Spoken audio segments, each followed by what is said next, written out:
Me.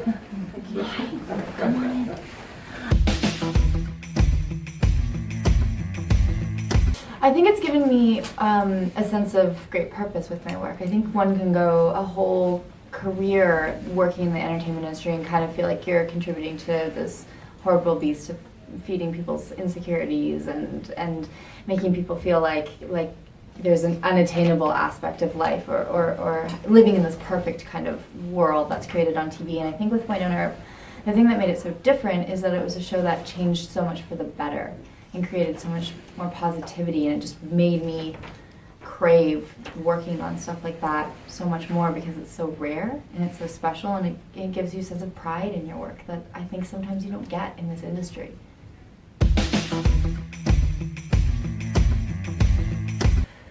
I think making sure that the content creators are queer, I think is the biggest thing. I think especially with the feminist movement in Hollywood right now overall, and then especially with queer content, I think you need to have people in the writer's room, people producing, directing. Those people are making the decisions. It's not the actors. We're kind of the last to come on board. So I think we need that representation right from the get-go, right from the top, and we need people to be telling their own stories.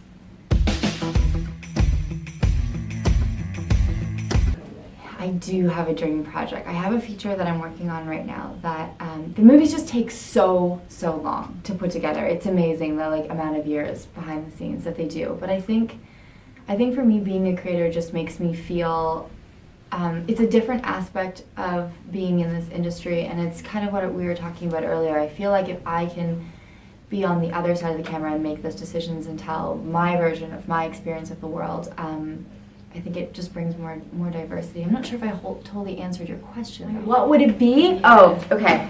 So I would like to create some sort of female underground vigilante superhero movie. So over the past couple of years, I feel like I've noticed definitely some patterns. And the pattern that I think is so great is the guests start coming for us, but for each other. So you see these groups of people go to these conventions all over the world over and over again because they want to be with their friends and they found this community. And I think that's what's so beautiful about these things, is you have this feeling of people who have maybe felt really isolated coming from a small town or somewhere where they don't feel accepted, and then they come to this amazing, beautiful weekend full of acceptance and love and happiness and celebration, and I think especially in this community, feeling like you have a place to belong and where you're celebrated and respected is huge. And I think that's why it's so important for us to come, because that's us also saying, yes, let's celebrate this, let's be together and let's share it and be proud of who we are, and I think it's beautiful. I would say Europe. It depends on where you are within the country. America's such a huge country that I think there's definitely a difference in different cities. I will say my biggest, the experience that I've had so far was when I went to Brazil. It was a very different situation over in Brazil, especially with what's happened recently with their presidency. And I think that is, even going back to your question, that's why it's so important that we keep having these things, especially for people who can't be here, because they still get to experience the videos, and they still, at least there's a sense of even just knowing that it's happening and knowing that they can engage with that community online. But I think the biggest difference I felt was in Brazil. North America and the EU, we're in a very different place with representation and acceptance and respect and all of these things. Whereas I feel like definitely in Brazil there was a completely different shift of, the bravery that it took for a lot of those people to even come was incredible. And I'm talking serious, not just emotional bravery, but some people who are afraid for their safety, which is horrible. And just as a good reminder of how far we have to go.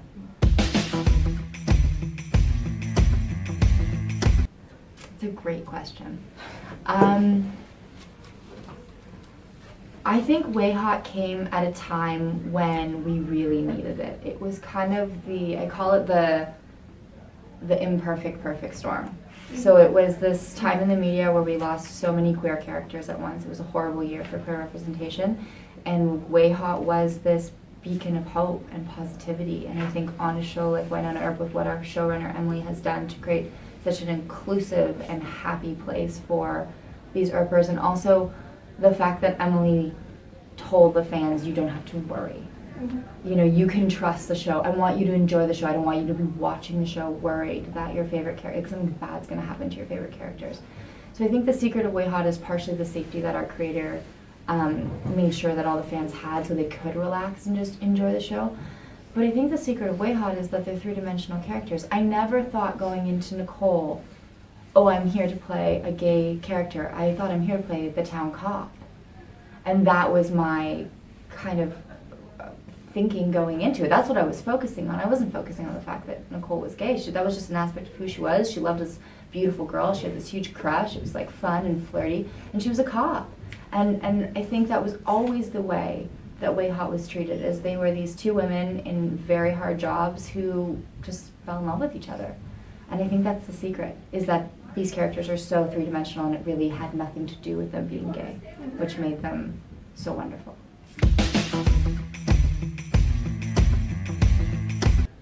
I mean, I secretly, like, just as an indulgent thing, always wanted to be in a period piece. I really, really would like to. I did this episode of Rain with Megan Follows like a long time ago with a horrible British accent, so I would like to redeem myself. There you go, maybe there's a chance. I really would. I mean, I'm such a sucker for that stuff. I know it's, and I want to play a superhero. The dream job. That's the dream job, I think. I just have this fascination with, I love the idea of physically getting into that role too, the training and all that stuff. I think would be really fun, especially coming from like a sports background. I just think I love the tie-in of that. But so maybe a period / superhero movie. I do feel like we have crossed, hopefully, a threshold with mental health. I feel like in the past year, 2 years, it's been spoken about a lot more in the media, and people are coming out with their own struggles more and more, and their triumphs and successes. Like just getting to see someone who you admire, because we're really good in the media at creating this kind of perfect persona where it's almost as if you work as an actor, your life is any different than anyone else's, which is completely untrue. And I just feel like everyone's been super supportive. I've gotten nothing but great feedback from people of how it just helped to see someone that they admired or whatever speak about her own struggles, which I did, and I think it's just we have to keep talking about it, and I don't think we should be scared. And I kind of feel that if someone doesn't want to work with me because I speak openly about my mental health, then I'm not sure if I want to work with them.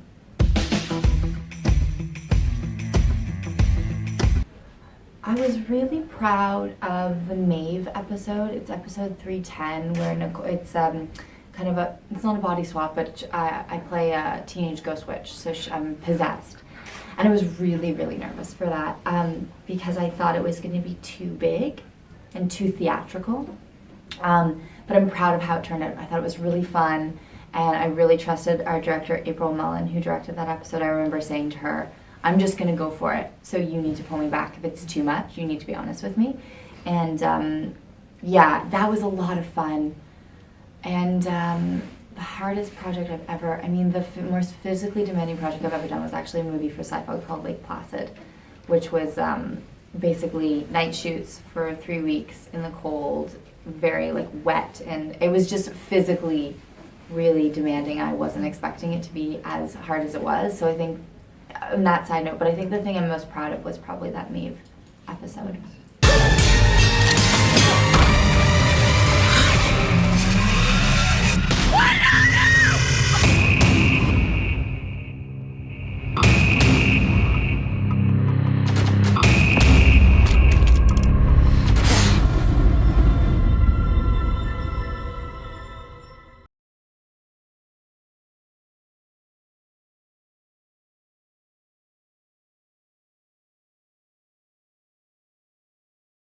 Thank you for watching The Fan Carpet. If you like this video, be sure to click that thumbs up button at the bottom of your screen.